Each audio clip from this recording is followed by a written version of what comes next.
Less than a month into the second term of the 2024-2025 academic school year, Education Minister Shawn Edward says that there have been a few lingering issues.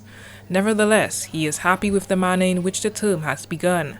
As of last Friday, all secondary school students in the system have received a laptop from the government. I am not the kind of minister who sits in the office and rely only on reports from the Chief Education Officer, but I actually go to the schools to see for myself. And generally speaking, I'm satisfied with what I've seen so far. But there's always going to be room for improvement. We want to be a lot tighter on attendance. So I have met very recently with the school attendance officer to ensure that he goes out there, not just at the school level to interface with principals to find out which students have not been present, but to even go to the communities and find out what the problems are. And in instances where we are able to provide support, we will do so. In a few days, Edward announced that a meeting will be held with the St. Lucia Teachers Union, SLTU, and the National Principals Association. The meeting will focus on supporting teachers' well-being, going beyond discussions of allowances to address their overall health and work-life balance. But some teachers are extremely stressed, and it is beginning that is being reflected in attendance and the frequency with which they have to go to doctors and to be treated for a range of ailments.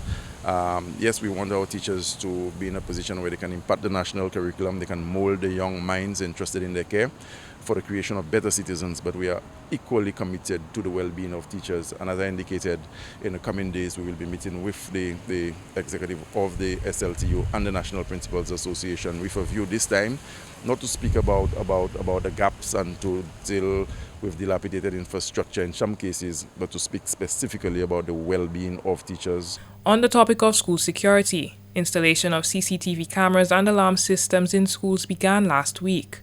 In 2023, former Police Commissioner Osbert Regis was appointed as a security consultant to undertake an audit of St. Lucia's education sector and make recommendations that the Ministry of Education has already begun implementing.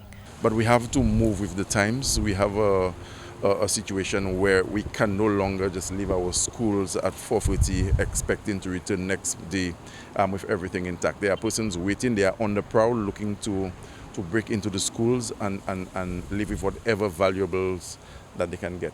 Quite apart from deploying personnel, we are moving and we have spent quite a bit of money procuring security equipment to help bolster. But security is more than just the safeguard of the building.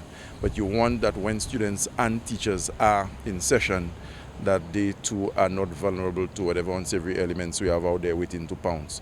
Edward says that the government remains committed to giving the best possible educational experience to students. For the DBS News World, Miriam Montoot reporting.